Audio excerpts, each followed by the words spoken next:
Minha mãe era mãe solteira de 3 filhos, nós éramos muito pobres, então ela trabalhava muito. Isso significava que, quando crianças, meus irmãos e eu passávamos muito tempo em casa sozinhos. Bem, essa história aconteceu quando eu tinha 14 anos. Bem no começo do verão, minha irmã mais velha já havia se mudado e meu irmão mais novo foi enviado para ficar com meu avô durante o verão. Isso significava que eu ficava sozinho em casa das 7 horas às 18 horas todos os dias da semana. Realmente não me importo muito, eu passava a maior parte do tempo jogando Neopads ou assistindo programas horríveis de TV durante o dia. Um dia eu não havia acordado há muito tempo, minha mãe tinha ido trabalhar horas antes, era por volta dos meio-dia mais ou menos quando me levantei para fazer comida. Deixei meu cachorro sair e me acomodei na minha cama para comer um pouco. Eu me lembro de assistir Rock of Love e me lembro exatamente do pedaço de show que eu estava vendo quando isso aconteceu. Embora tenha acontecido há tantos anos, enquanto eu estava sentado lá assistindo, ouvi um barulho alto na minha janela, que era uma janela dupla que precisava de 2 persianas, 2 cortinas, etc. Isso significava que havia uma pequena lacuna onde você podia ver bem no meio delas. Eu vi uma sombra junto, ouvi um som e também ouvi alguns troncos caindo do lado de fora da minha janela. Havia uma pilha de lenha para o inverno. Levantei e caminhei pensando que talvez um galho ou algo assim teria caído. Foi quando vi uma enorme marca de mão deixada na minha janela, bem na pequena lacuna que estava entre minha janela. Eu pirei, não conseguia nem respirar, eu estava com tanto medo que eu liguei para o 911. Meu vizinho, que era um amigo da família, chegou e eu disse o que aconteceu. Ele encontrou o cara lá, ainda um homem na casa dos 40 anos, correndo para fora do meu quintal para a rua. Meu vizinho manteve o cara lá até a polícia chegar. Quando eles chegaram lá, contei o que aconteceu. Eles investigaram o cara para ver se ele tinha um passado, mas aparentemente nada apareceu. Ele estava namorando e morando com outro vizinho Tridors há alguns meses. Quando perguntado o que ele estava fazendo na minha janela, ele nos disse que nunca esteve lá, ele estava apenas procurando por algo que não me lembro da sua desculpa exata, só me lembro dele dizendo que era no meu quintal. A polícia conseguiu uma declaração dele do vizinho. Eu sei que é estúpido, mas eu era um adolescente que não conhecia eles. Simplesmente o deixaram ir e não fizeram nada. Esperei ouvir deles sobre os próximos passos que poderíamos tomar, mas eu nunca mais recebi outra resposta. A partir de então minha ansiedade era terrível. Adicionei luzes de movimento definidas do lado de fora da minha janela, certificando-me de que nunca dormiria sozinho, mas não era o suficiente. Eu nunca poderia descansar agora. Eu sentia como se estivesse sendo constantemente assistido em todos os lugares. Eu me senti tão inseguro. 2 meses depois, fico na casa do meu melhor amigo que mora do outro lado da rua e estávamos os dois no chuveiro. Vimos uma sombra andar até a janela do banheiro que estava embaçada, então não dava para ver nada direito. Eu limpei um pouco o vapor e quem eu vejo? Aquele cara da minha janela outra vez, fugindo. Eu disse ao meu amigo quem era e nós dois surtamos juntos. Chamamos a polícia de novo e novamente eles não fizeram nada. A pior parte foi que ninguém acreditou em mim, somente o cara que o encontrou na primeira vez, que minha mãe me disse que eu era muito gordo para um cara me querer e que eu estava sendo dramático. Nada aconteceu com o cara, ele fez isso várias vezes depois. Isso ainda me assombra. Então acho que não deveria apenas me assustar. Podemos continuar com nossas vidas e alguém pode estar nos observando e esperando para nos atacar e nunca iríamos saber o que ele teria feito naquela noite se não tivesse acidentalmente derrubado a lenha, e eu nunca vou saber. Quando estava crescendo, minha mãe tinha muitos problemas de saúde mental não diagnosticados. Uma das coisas menores do que ela sofria era extrema ansiedade e constrangimento social, mas neste caso tinha um impacto significativo. Eu devia ter uns 8 ou 10 anos, não me lembro exatamente. Morávamos em uma cidade muito pequena no norte da Escócia. que também ficava a apenas uns metros de distância de uma espécie de retiro espiritual que era bastante conhecido.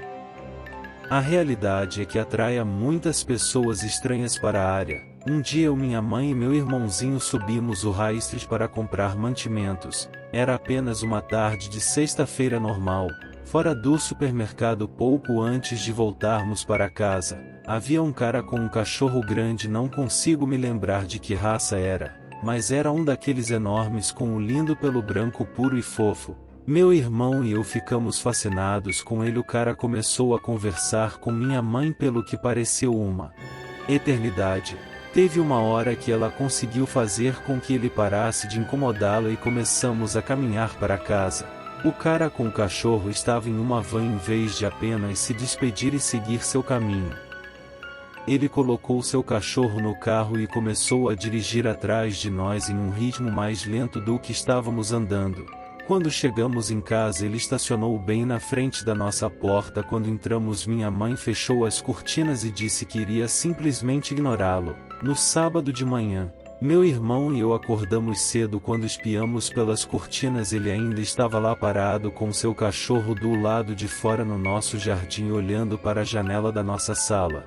É estranho até dizer isso agora, mas honestamente, nossa mãe nos fez desligar todas as luzes e rastejar para que o cara pensasse que não estávamos em casa nos próximos 2 dias. Ele ficou do lado de fora da nossa casa, vindo até a nossa porta, batendo nela. Quando não obtinha resposta, ele vinha até a janela da sala e batia. Com aquela gritaria, ele sabia que estávamos em casa. Depois de quase uma semana, ele finalmente deu uma folga. Eu sei como isso é estranho. Minha mãe não chamou a polícia, só pediu ajuda à sua amiga. Mas acho que posso perdoá-la por ela ter problemas de saúde mental na época. Quanto ao cara, embora eu não tenha ideia do que ele estava pensando em fazer com a gente, ele foi embora e nunca mais voltou. Isso aconteceu quando eu tinha uns 12 anos, era no meio da noite. Meu pai trabalhava no cemitério no turno da noite. Já que era fim de semana, eu fiquei acordado a maior parte da noite. Em alguma hora entre meia-noite e 1 da manhã, meu pai me disse para trancar as portas e ir dormir. O que eu fiz? Fui para o meu quarto e finalmente caí na cama e só dormi por cerca de 1 hora. Embora por volta das 2 da manhã, de repente fui acordado com o som de batidas na porta dos fundos. Isso me assustou. Acordei depois de levar alguns momentos para processar o que acabei de ouvir. Achei que era só meu pai batendo na porta, talvez ele tivesse esquecido alguma coisa.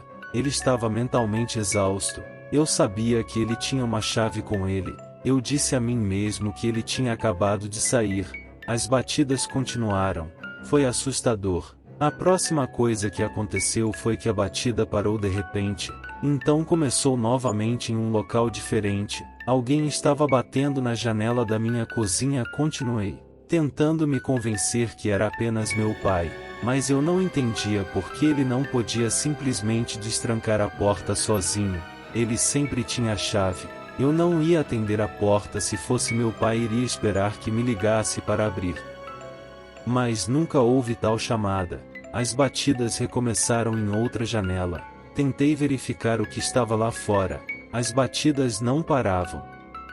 A próxima coisa que sei é que fui para a porta da frente e começaram a bater em um nível mais forte. Então eu não consegui me mover, eu estava congelada de medo.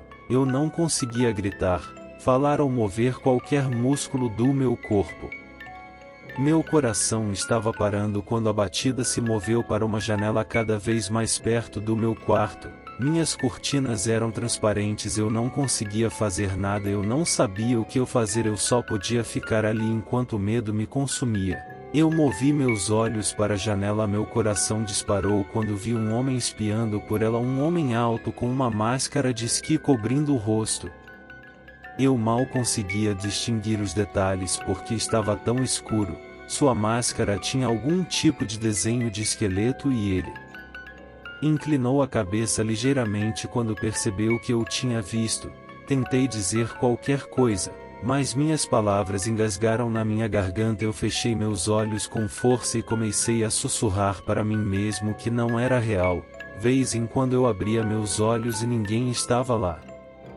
Dei um suspiro de alívio até que ouvi um sussurro alto do lado de fora: "Eu vou te cortar todo", e parou de repente.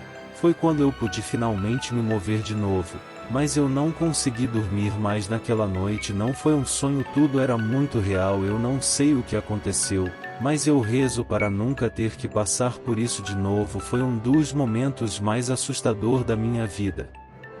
Não consegui encontrar nenhum vestígio do cara depois. Embora estivesse sozinho em casa naquele dia, não tinha ninguém que pudesse me apoiar. Na manhã seguinte, perguntei ao meu pai quando ele voltou do trabalho se naquela noite ele voltou mais cedo e bateu na porta e janela. É claro que ele disse que não. Eu trabalho em uma lanchonete em uma parada de caminhões, mas comecei a pensar sobre minha passagem naquele lugar. Trabalhei algumas noites naquela parada de caminhões. Era bastante seguro em uma cidade pequena e houve apenas 3 incidentes nos 4 anos em que o local foi aberto antes de eu ser contratado. Um caminhoneiro foi roubado, um grupo de mulheres presas por prostituição e uma overdose. Nunca fiquei realmente preocupado, embora meu colega de trabalho parecesse um pouco preocupado, pois eu era um jovem trabalhando durante a noite, especialmente em uma parada de caminhões em particular onde havia apenas um outro funcionário em todo o local. Embora na maioria das vezes eu só pegava 3 ou 4 caminhoneiros, alguns entravam com larica e pedia 3 dúzias de biscoitos de uma só vez, mas geralmente era cerca de uma pessoa por hora. Isso significava que na maioria do tempo eu passava cerca de 3 horas limpando fornos, lavando pratos e limpando o saguão. Eu gastava qualquer tempo restante entre os clientes e minha lição de casa durante a noite. Os chefes dos dois lados do posto de gasolina era bem legal. Algumas semanas antes de eu inevitavelmente deixar este lugar para trás, chegou um cara cerca de 20 minutos antes do meu turno terminar. Era por volta das 5 da manhã. Meu colega de trabalho havia chegado mais cedo para que pudéssemos preencher uma papelada que ele tinha que fazer. Por causa disso comecei a fazer o sanduíche do cliente específico. No começo nada parecia fora do comum. Ele me disse que estava dirigindo de Nova York para Wisconsin e me perguntou um pouco sobre como minha noite tinha sido. Nada errado até agora. O sanduíche dele ficou pronto. Eu até dei um pequeno desconto para ele, já que ele parecia legal. Eu estava feliz por estar me preparando para ir para casa por algumas horas de sono antes de ter que ir para um longo dia de aulas na faculdade. Quando fui pegar o troco é que as coisas deram errado. Ele deixou cair as moedas na minha mão, mas de repente ele agarrou meu pulso apertando. A próxima coisa que eu senti era que estava no chão do outro lado do balcão, pois ele tinha me puxado e ainda tinha apertado firme no meu pulso. Ele começou a colocar as mãos em volta da minha garganta. Graças a Deus meu colega de trabalho estava lá e o gerente do outro lado tinha entrado no banheiro. Então para esse cara eu era a única pessoa lá no momento. Meu colega de trabalho, enquanto preenchia seus papéis, olhou para as câmeras e viu o homem me atacando. Ele saiu correndo por trás do balcão e antes que eu soubesse o que estava acontecendo, ele perseguiu o homem do lado de fora. Ele não o perseguiu, muito com medo de que alguém pudesse estar por perto, que viria atrás de mim também. Ele correu de volta para dentro, trancou a porta do nosso lado da loja e gritou para o gerente chamar a polícia. Os policiais vieram, eles revistaram a área e observei as filmagens de segurança. O cara desapareceu completamente, nunca mais ouvi qualquer coisa sobre ele. Eu pedi meu aviso prévio de 2 semanas no dia seguinte, depois que meus nervos se acalmaram um pouco. Então eu trabalhava durante o dia. Nos últimos dias, eles também estabeleceram uma política de que 2 pessoas deveriam estar trabalhando em ambos os lados da parada de caminhões durante a noite. A partir desse ponto, eu ainda moro a cerca de meia hora de lá e honestamente eu não voltei desde aquele último dia, que a memória ainda está fresco em minha mente, mesmo 8 anos depois. Se você gostou deste vídeo, se inscreva no canal, Dá um joinha no vídeo, ajuda muito a aumentar a audiência. Você ajuda a criar mais vídeos como este e garante que nunca mais terei que parar.